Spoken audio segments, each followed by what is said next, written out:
Bismillahirrahmanirrahim. Alhamdulillah wassalatu wassalamu ala Rasulillah. Allahumma ighfir li ustadina wa ustadina wa li masyayikhina ajma'in. Qala al-musannif rahimahullahu ta'ala wa nafa'ana bihi wa bi 'ulumihi fid dharain ya amin ya rabbal. Al-faslu sadis fi sifati karamihi sallallahu alaihi wasallam wa syaja'atihi. Pasal yang ke-6 tentang sifat kedermawanannya Nabi Sallallahu Alaihi Wasallam dan keberanian beliau. Hadis yang pertama, Bismillahirrahmanirrahim. An Jabir bin Abdullah radhiyallahu taala anhuma annahu qala ma su'ila Rasulullah sallallahu alaihi wasallam syai'an qad faqala la.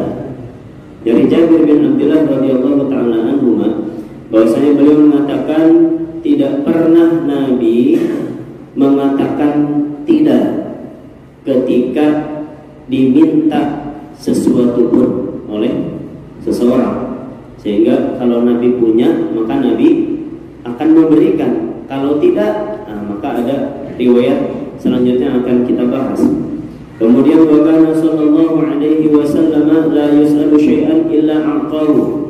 Begitu juga kebiasaan Nabi sallallahu alaihi wasallam, tidaklah beliau diminta sesuatu melainkan Nabi akan memberikannya. Summa ya'udu ala quti 'amihi fayu'thir minhu. Kemudian Nabi akan kembali memeriksa bahan pokok beliau selama setahun, kemudian akan memberikan itu kepada orang yang minta tadi. Hatta la rubbama ihtaja qabla qida'il 'ami illam ya'tihi syai'un. Sampai-sampai terkadang Nabi Shallallahu Alaihi Wasallam akan datang kebutuhannya sebelum tahun itu habis. Jika tidak ada orang yang memberikan sesuatu kepada Nabi Shallallahu Alaihi Wasallam, karena banyak dikasih ke orang. Ini salah satu di antara sifat kedermawanan Nabi Shallallahu Alaihi Wasallam. Wa kana sallallahu alaihi wasallam la yakadu yus'alu syai'an illa fa'alahu.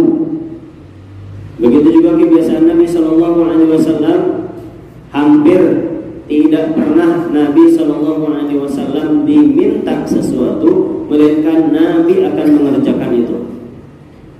Lihat selanjutnya, wa kana sallallahu alaihi wasallam la yakadu yaqulu li syai'in la fa idza huwa su'ila fa arada an yaf'ala qala na'am wa illam yurid an yaf'ala sakata.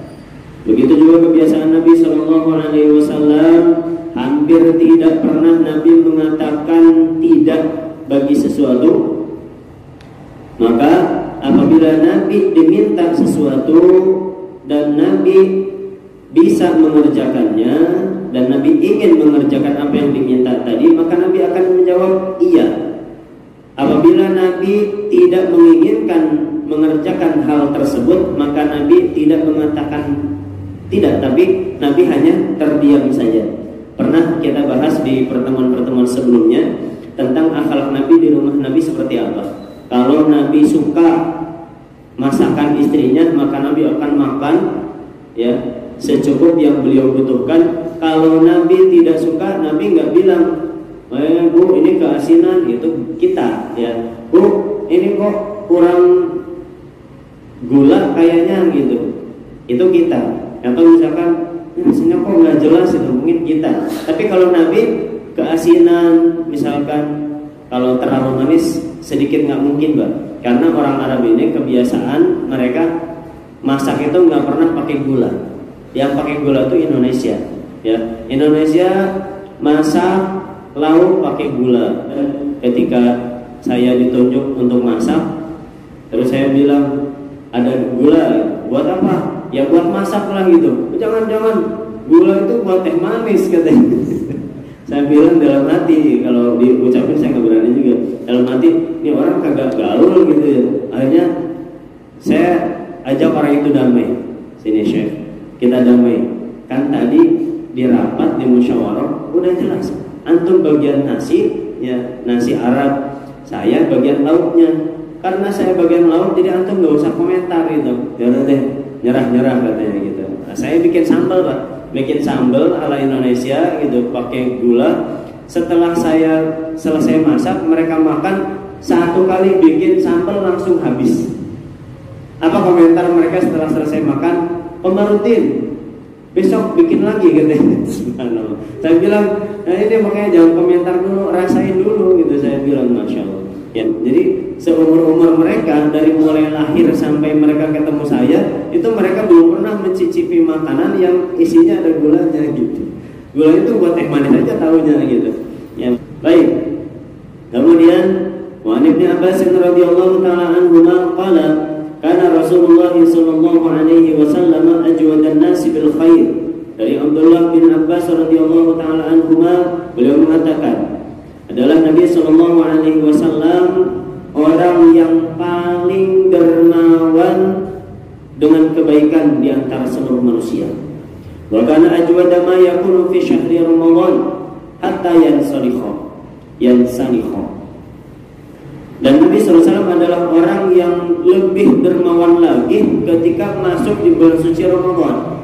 Sampai Al-Quran selesai dihatamkan, maka fayatihi Jibril fayaridu alaihi Al-Quran. Kemudian Jibril datang kepada Nabi lagi dan memberikan Al-Quran kepada Nabi SAW. Ini sedikit kisah loh. Kalau setiap bertemu dengan bulan suci Ramadan, Nabi itu simaan murojaah dengan malaikat Jibril, seperti itu. Ini disebutkan juga di dalam kitab-kitab ulumul Quran, di dalam kitab-kitab hadis yang lain. Fa idza laqiyahu Jibril, apabila Jibril bertemu dengan Nabi sallallahu alaihi wasallam, kana Rasulullah sallallahu alaihi wasallam, maka keadaan Nabi sallallahu alaihi wasallam seketika itu ajwada bil khairi minar rihil mursalah. Nabi akan lebih dermawan dengan kebaikan. Kebaikan di sini banyak, entah itu dengan akhlak, entah itu dengan harta benda, entah itu dengan makanan dan sebagainya. Lebih cepat atau lebih dermawan daripada angin yang berhembus kencang. Jadi Nabi lebih kencang semangatnya ketika bertemu dengan bulan suci Ramadan. Maka ini salah satu contoh yang bisa kita tiru dari Nabi sallallahu alaihi wasallam. Kemudian wa Umar bin Khattab radhiyallahu taala anhu anna rajulan jaa ila Nabi sallallahu alaihi wasallam fa sa'alahu an yu'tiyahu. Dari Umar bin Khattab radhiyallahu taala anhu bahwasanya seorang laki-laki datang kepada Nabi sallallahu alaihi wasallam, maka orang tersebut memohon kepada Nabi untuk memberikan sesuatu kepadanya. Terserah maksud bahasanya itu yang dimiliki, yang dipunyai oleh Nabi di rumah itu apa gitu. Terserah, yang penting saya dikasih gitu. Faqala Nabi sallallahu alaihi wasallam, maka Nabi sallallahu alaihi wasallam menjawab daripada permohonan permintaan laki-laki tersebut, ma indi syai'un, saya enggak punya apa-apa. Kalau kita bahasanya lagi cekak banget ini gitu kan, enggak punya apa-apa gitu. Hanya apa? Walakin ibta' alayya. Nah ini jawaban dari hadis yang pertama. Ketika Nabi diminta sesuatu, Nabi nggak bilang saya nggak punya, maaf ya gitu. Nah maka ini jawabannya. Apa kata Nabi SAW kepada laki-laki tersebut? Walakin ibta' alayya. Akan tetapi silakan Anda pergi ke warung kemana saja, Anda ingin apa, beli sesuatu atas nama saya. Atas nama saya. Fa idza ja'ani syai'un, apabila sesuatu dari harta misalkan datang kepadaku, qadaitu, saya akan melunasinya. Subhanallah. Ini adalah akhlak Nabi sallallahu alaihi wasallam. Ya, sehingga kalau ada orang yang minta itu menjadi utang buat Nabi sallallahu alaihi wasallam. Ini bedanya kedudukan Nabi dengan kedudukan kita sebagai umat Nabi sallallahu alaihi wasallam. Saya sedikit mengkiaskan. Di dalam perkara-perkara yang sunnah buat kita, itu menjadi wajib untuk Nabi sallallahu alaihi wasallam. Maka ketika turun ayat-ayat tahajud, ya ayyuhal muzammil qumil laila illa qalila, ya. Kemudian ya ayyuhal muddathir qum fa'anzir, dan seterusnya. Maka dalam satu riwayat disebutkan Nabi bersabda kepada istri-istri dan putri beliau, la rahata ba'dal yaum. Setelah turun ini tidak ada waktu istirahat buat saya, kata Nabi. Di dalam ayat yang lain disebutkan la nauma ba'dal yaum, tidak ada kesempatan untuk tidur setelah hari ini. Subhanallah. Sehingga Nabi kalau misalkan kebablasan tahajud, ya kebablasan tahajud, maka Nabi akan mengqadanya di siang hari. Makanya ada satu hadis arba'an raka'atin qabla dhuhri, 4 rakaat sebelum zuhur, kedudukannya pahalanya sama dengan 4 rakaat tahajud. Ya, ini yang kami dulu ketika di pesantren, ketika belajar hadis ini mengatakan ini adalah tahajud siang hari, gitu. Ya, jadi kalau misalkan bahkan di dalam hadis tersebut bukan qobliyah saja, tapi ba'diyahnya pun sama.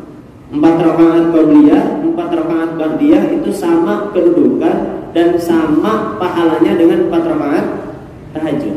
Ya, jadi kita jangan putus asa. Aduh, kesiangan misalkan pas bangun itu pas adzan subuh kan nggak keburu tahajud. Ada tahajud di siang hari, 4 rakaat qobliyah atau ba'diyah zuhur. Nah, ini bisa kesempatan buat kita. Kemudian riwayat yang terakhir, faqala Umar, ya Rasulullah, Sayyidina Umar berkata, wahai Rasulullah, qad a'taitahu, engkau telah memberikan dia, engkau telah memberikan dia. Fama kallafaqallahu ma la taqdiru alaihi, maka Allah Subhanahu wa ta'ala tidaklah membebankan kepadamu atas apa yang kau tidak mampu. Fakariha sallallahu alaihi wasallam qaulahuma, maka Nabi sallallahu alaihi wasallam sangat tidak suka kepada perkataan Umar ini.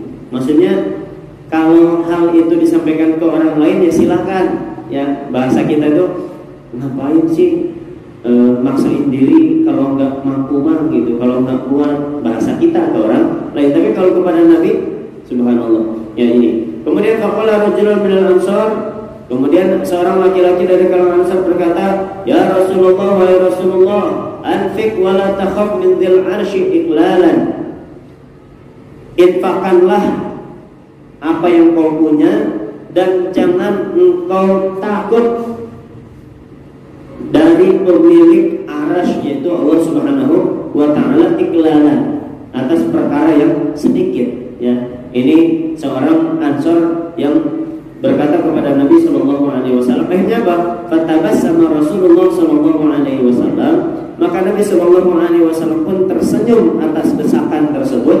Wa qurifa fi wajhihi al-bishru, kemudian diketahuilah dari wajah Nabi Shallallahu Alaihi Wasallam senang, sedikit berseri, liqaulil ansori, disebabkan perkataan sahabat Ansor tersebut. Tsumma kemudian Nabi Shallallahu Alaihi Wasallam bersabda, bihadza umirtu, dengan ini aku diperintahkan oleh Allah Subhanahu wa Ta'ala.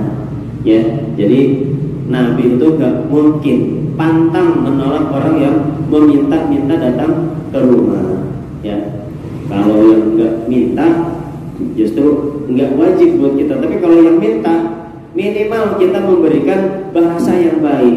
Ya, misalkan mohon maaf, selesai. Ya, subhanallah. Ini adalah salah satu suri tauladan dari jiwa Rasulullah SAW yang patut kita contoh. Bahkan di dalam ayat disebutkan wa ma anfaqtum min syai' fa huwa yukhlifu, dan apa yang kalian infakkan dari apapun yang kalian infakkan di jalan Allah Subhanahu wa taala, fa huwa yukhlifu, niscaya Allah Subhanahu wa taala yang membalasnya. Ya, subhanallah. Mudah-mudahan Allah Subhanahu wa taala memberikan kita taufik untuk senantiasa mencontoh daripada kedermawanan Nabi sallallahu alaihi wasallam.